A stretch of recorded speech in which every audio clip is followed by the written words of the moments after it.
All right. Hello, everybody. We are now, this is our Between Two Teachers discussion here today for Tuesday, October 26th. And my name is Consuelo Lara. And I'm Madeline Cronenberg. And as always, I'm going to read our land acknowledgement. We pause to acknowledge that we have gathered on the ancestral territory of Huichin, which is part of the unceded land of the Chochenyo and Karkin speaking Muwekma Ohlone peoples. We remember their continued connection to this region and give thanks to them for allowing us to work, learn, live, and pray on their traditional homeland, and offer our respect to their elders and all Ohlone people of the past and present. And once again, we are here talking about education. And education nationally continues to be driven by vaccine mandates and masking mandates. And interestingly, today, right before we came on, the FDA has approved the vaccines for the 5-year-olds. Right, so it's the emergency approval, right? We all know there's a difference now. We've all learned the difference between the emergency approval versus the traditional approval. But anyway, today the recommendation was made to do it. So they're getting closer and closer to being able to allow our youngest students and our children to be able to be vaccinated. And this has created enormous polarization across the country, and including in California, where last week there was a big walkout in a number of different communities in the state around. Usually, most of them were politically conservative communities where they kept their children home and had a big rally in Sacramento. And it's going to happen again on November 15th, where there's going to be a statewide school walkout, basically protesting the vaccine mandates and that the governor has put forward, and the masking mandates. Yeah. And it's just so hard to find the logic behind those protesting this. When you just look at history and you just look at public education is mandated. It's a mandated institution, and immunizations are mandated, all of that. So yeah, it's really too bad that people incredibly politicized. And it's just, it is really, truly, when I did watch the last walkout, because there were some parents who were live streaming it on Facebook, and you can see how deeply these parents are afraid that this is going to hurt their children. And this is a lot of misinformation that that's been fed to them, but they believe it. These aren't people who don't believe it. Yeah, they really do. And so it's very deeply felt, and it's driving everything in our country. But certainly it's a big driver in what's happening in education, and it can't be overlooked, no matter how much we would like to, because you can't. It's too big of an issue. And it's driven all these other issues where parents come to board meetings, and the board meeting at Contra Costa County, you have parents come and talk about their demands and their fears around what would happen to their children, and why you can't allow their belief that the vaccines will hurt their children and that masking will hurt their children. Yeah, exactly. They try to come in with no masks, and this is the thing that I don't, this statement, I'm not against vaccines, I'm vaccinated, I'm against mandated vaccines. So I don't know, this just doesn't, it's not logical to me. The issue is choice, right? That they believe that they must be the right to be able to make the choice. And honestly, the choice is there. The difference is that now what's happened is that the choices are being redefined and from district to district. So in West Contra Costa, for example, they voted to to keep masking in place. I mean, that's a statewide thing, but also to accelerate the vaccination dates. So the way the governor did it, the governor put it in so that you really are not going to need, he added the COVID vaccine to the vaccine schedule. And that will really come into force statewide in July. Right? Yeah. Really, so it's next school Yeah, year. for the next school year, sure. But certain school districts, West Contra Costa being one, Hayward, my former school district where I work, being another, Oakland being another, and Piedmont being another, and Culver City is another, but it's a small group. It's certainly not the majority of school districts. Those districts and a few others have adopted their own schedule that is a more aggressive schedule, so that for most of them, the deadline in LA is the other one. How Los Angeles has also got this mandate for a vaccine. And if you're not going to be vaccinated, if you're ineligible to be vaccinated, which is everybody, all employees, adult employees, and everybody over 12 right now, and ultimately will now possibly go to everybody over 5 once the that their vaccine is approved. You're still going to go to school. So it's not like you're not going to school, but you're not in person anymore. You're going to be in remote learning. That's right. And that's what you're going to be eligible for if that's your vaccination status. Yeah. So you do have a choice. You do have a choice, don't Yeah, that's the choice. you? Get packets for your child's schooling. Yeah. Right. Or So- you're online. Perhaps to some degree, there is going to be online available for you, but it's not going to be the same as last year when all the teachers were online and you were with your regular classroom knowing you were going to come back. It's a very different set of circumstances. And what you're going to be able to do then is, if you were successful in virtual learning, it would be it won't be a hardship. But I think for a lot of families, it's really, everyone needs to explore exactly what it is that they're choosing, right? They know what they're not choosing. They're not choosing to get vaccinated. That they know that, but what are they choosing and what's going to be the consequence of that other choice, and to be prepared for it, right? And that's my hope, is that the districts, all of our districts, figure out what that's going to look like, because I don't think they have enough teachers. We don't Yeah. have enough teachers anyhow, No, they don't. right? And we don't have the teachers to be able to staff these virtual schools, No, we don't. right? So we don't. And so we really have to, which doesn't mean that we can't recruit for them and make that a big priority, which I really, really do believe has to happen. And that you can, I think, at this point in time, survey your families. Your families know what their choice is going to be in January. I don't think anybody's going to make up their mind differently. I don't think that there's a education program that's going to approach somebody in a different way between now and January and have them change their mind. No, not at all. They're just, they've made people have taken a position pretty much. They're not, Yeah. right? I mean, and people know, the folks that have decided to that it's more important than their job. They know who they are, right? And they're people who've in all industries who've given up their jobs in order to continue their unvaccinated status.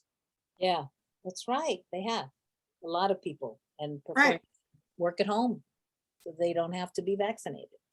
So that's a choice. It's not like we don't have a choice. exactly. You have that choice, but the other, the rest of society has the choice too. So anyway, that's where we are. Those timelines are now, we're getting closer and closer to having them enforced, and the big timeline around the 5-year-olds is going to come forward, and it is going to divide folks between the vaccinated and the unvaccinated, because now we are showing cards places. We are having to more and more let folks know our vaccination status. Yes, yes. More and more businesses, more and more events are requiring that. So it's And that's their choice. that's their choice. Yeah. So that's the way, I think that's the way we're gonna go. It looks like it is. It is. And it's not anything anybody wanted, but it's where we have landed, and where we will go from here, how long this is going to be an important way for us to live our lives. Maybe it could be a very long time. Exactly. It could be. No, it's Right? not. It just could be. So Right. that's all that. Okay. And we'll move on. Let's talk about your week. Yeah, this last week, one of the big things I did was I went to visit a charter school in our county that the county oversees. It was overseen by the school district, and it's being overseen by the county at this point, and that's Invictus. And it's used to be the one that was co-located at Juan Crespi before it was this guy They read Saska. Reed Middle School. So and I just remember all the bad relationships that they had with the kids, with the student, with the faculty. And so, I was just hoping that I could see, some really great things happening from this school. And as somebody that non-apologetically has been critical of charter schools, I am a public school teacher of 38 years. Yeah, I am critical of them. I expect to see these charter schools to be incubators of innovation. That's what I expect. And I have very high standards because I was a teacher leader myself and a, department chair, resource teacher, a trainer, a coach. So I know good teaching when I see it. And I saw some very good practices there. When I went inside, they are using good, some of the best practices. They're best practices that I used when I was teaching and also, 10 years ago. They talked a lot about how they use their exit tickets and how, so it's a good strategy. It's a great technique, and but I was just kept, okay, let's have more. And posting the same routines in each classroom. Really, I think we've been doing that for decades. And they are trying to address social emotional issues with the circles and how they're doing discipline and their outreach. And so they've got, again, all the best practices in place, but I'm still looking. I went in there and wanted to see how are you dealing with your most vulnerable students, like your very challenging or high need special ed students. I didn't see any of that. I wanted to know how they're working with their Because you didn't see any of the students. They don't accommodate those students. They're not there. They're probably not there. Yeah, I know. And ELD, where are your ones and twos? Didn't see any.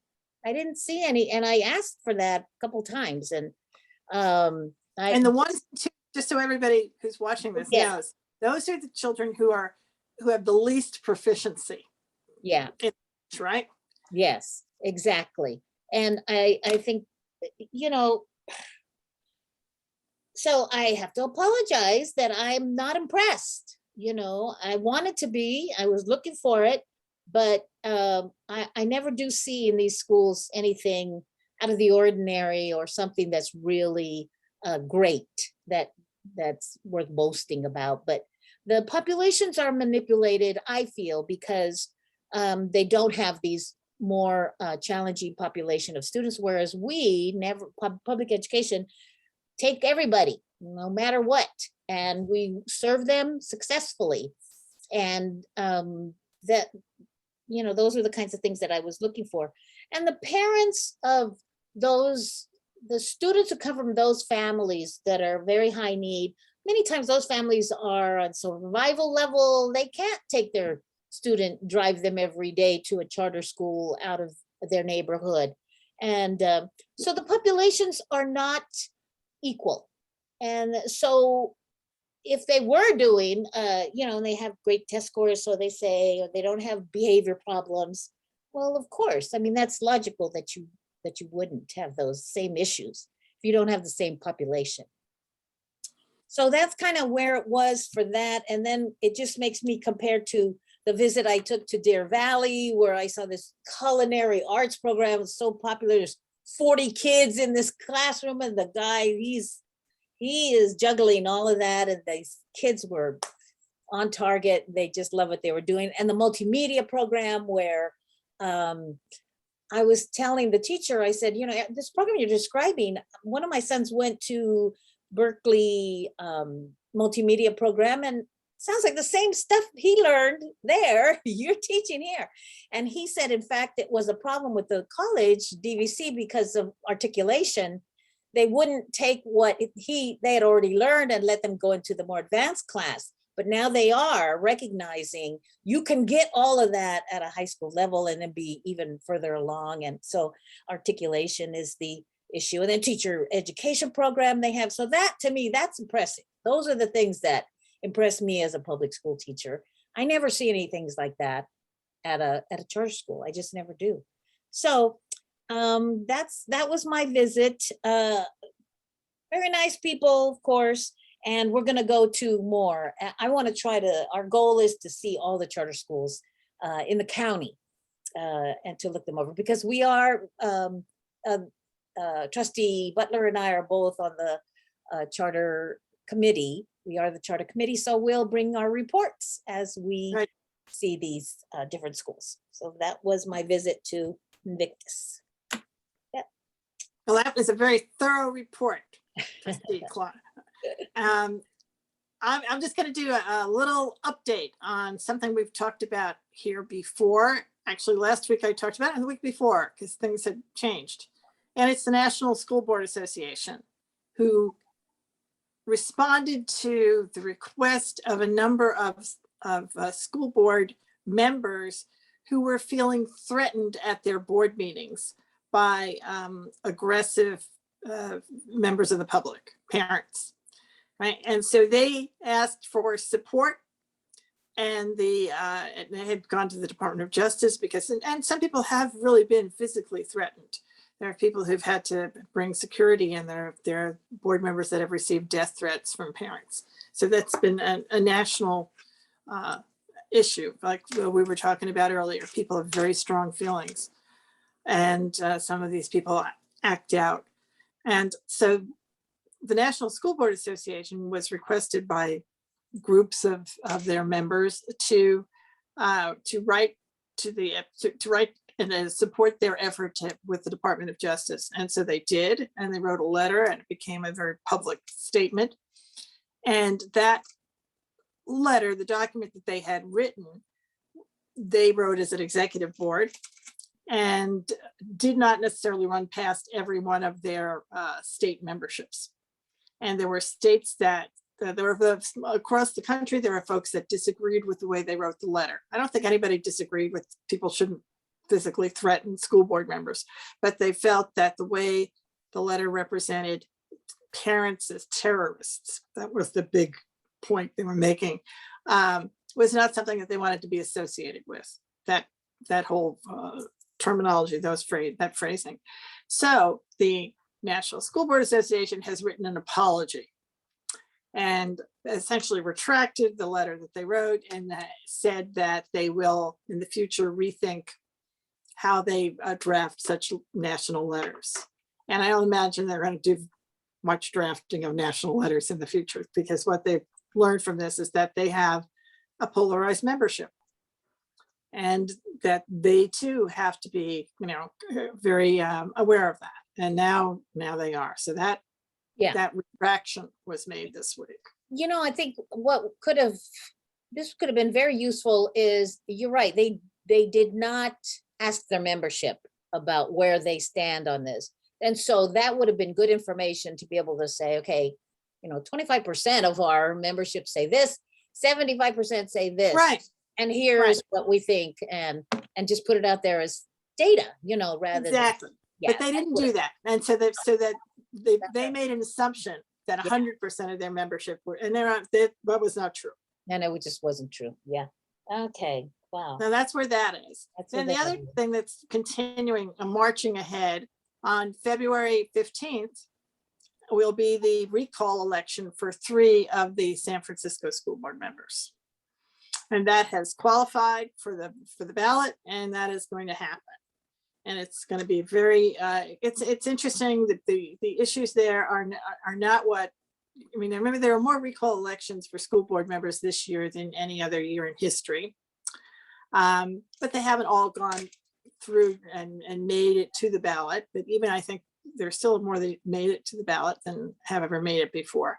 This one is not over, it's not over critical race theory. It is over the change in the admission policies for Lowell High School. It's got to do with the renaming, the process that the district went through for renaming their schools, changing the names of a big number of their schools, and having a process for doing that. And the process that they developed was something that was criticized by a lot of people who wanted them to have more input from the history departments of universities, and they wanted to have more input, basically. And then the overall resentment about how quickly they opened their schools, the whole school reopening process. And the interesting thing about San Francisco that I think does set them apart from everybody else is that they are the major metropolitan city in the United States with the lowest percentage of families with children. That's something. Yeah. Yeah. 13%, only 13% of the San Francisco population. And this is not even the voters, so it's going to be even less. Yeah, it's even less. 13% have children, have school-age children. Something. Not even in the school, have school-age children. Now, out of that 13%, there are many of those children who are in private school. Yep. That's right. Right? Because they're talking about Cisco. So it's got to be just interesting how this school board election goes forward. I mean, it's a broader issue, the major political issue, but the impact is a very small percentage of community members in San Francisco. Sure. Okay, and but that's my head. Let's see. Oh, I also wanted to share the Superintendent Roundtable from this morning. Yes. I forgot about that. Then that's part of my shout out to this team of superintendents. Crystal Lamato from San Benito County. These are all county superintendents. Ted Andraje from San Bernardino County. Dr. Barbara Nemco, Napa, and Mike West from Colusa. And they put on this morning California County Superintendent Roundtable, Successful Strategies for Addressing Learning Loss in the Era of COVID.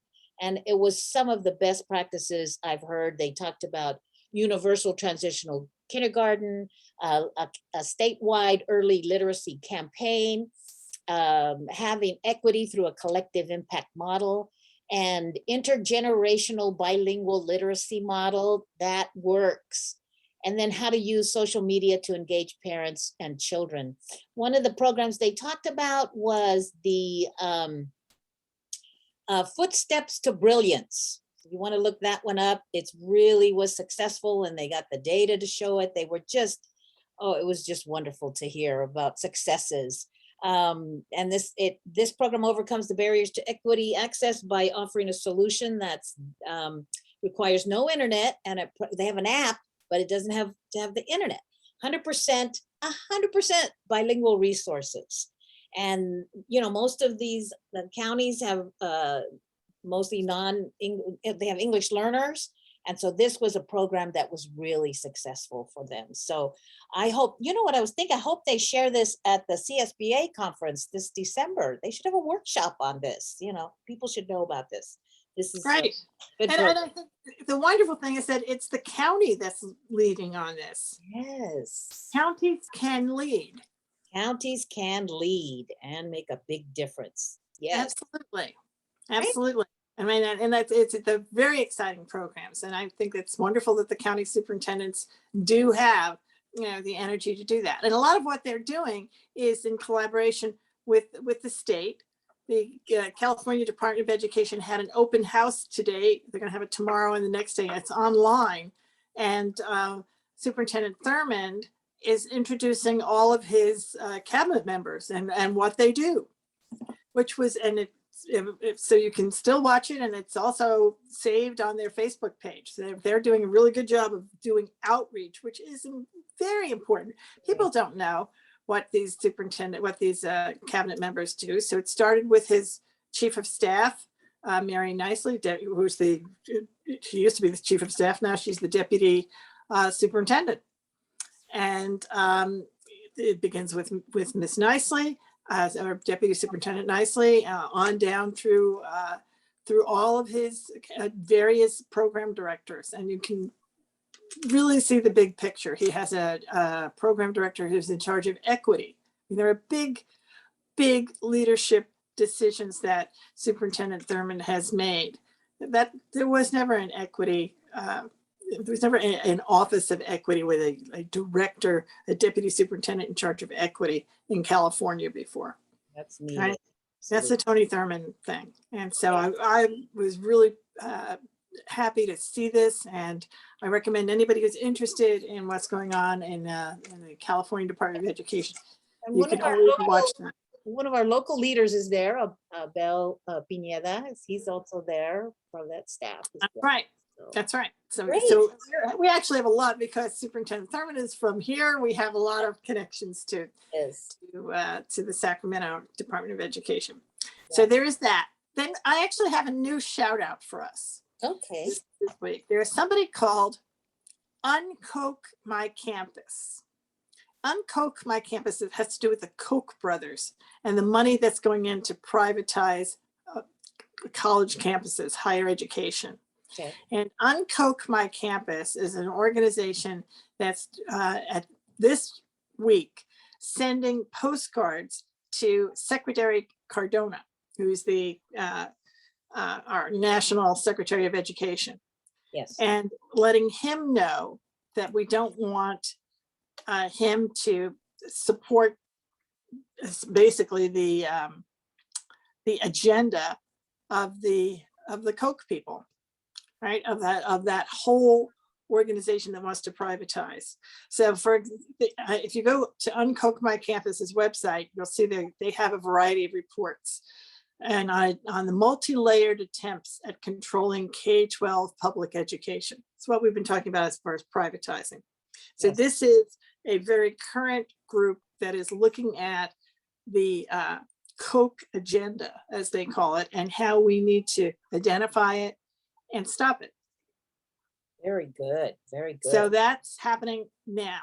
So you can just go to the link. You can just go to uncokemycampus.org and get to where you can send emails and download their report. They have a report on CRT, critical race theory. They have a report on funding, on climate, and insurrection. Wow. They're a very powerful group, but the fact that they're specifically taking on privatizing public education is what made me want to share it here. And the fact that there is a postcard event this week. Yes, tomorrow there's a live Facebook thing, 6:30 tomorrow, Wednesday the 27th. Yeah. So that's a big one to pay attention to. And so the other one, and I'll put that on our Facebook page as well. The other two shout outs I wanted to give was, the first one is all of the efforts being made now really across the country. So wherever you may be, or whoever you may know who has ever wanted or just even thought about becoming a teacher, now is the time that there are many openings for substitute teachers. Our teachers all of our districts need support. Some of our states are lowering the requirements to not even have a bachelor's degree. California, where we are, is not doing that yet. I don't know if we will, but if you have a bachelor's degree, you qualify to become a substitute teacher, and you can begin the process, and then you'll know what's going on in the classrooms. Yeah, yeah, absolutely. That's Then great. you'll know. Okay. And the last one for me is Fridays for Future. Fridays for Future was is the organization founded by Greta Thunberg, and the El Cerrito chapter is founded by a young lady named Eleanor Chapelier, who has taken on where Greta left off, and every Friday is in front of El Cerrito City Hall with her sign supporting climate action. Oh, that's great. A local hero here. She's our local hero. So a shout out to her and to all of the other students in El Cerrito who are supporting her. And it just shows you one person can make a difference. She just made a sign and went and stood out there. Yeah. Right. And we can all do that and feel at the end that that we're moving the ball in the right direction. And climate issues are so important for us. Yes. So important. Absolutely. That's wonderful. All right. So I think you gave your shout out. Yes, to that team of superintendents. Yes. That was my shout out. I think they did a great job. All right. Well, then that is it for this week. We thank you for joining us, and we'll see you again next time on Between Two Teachers. Bye.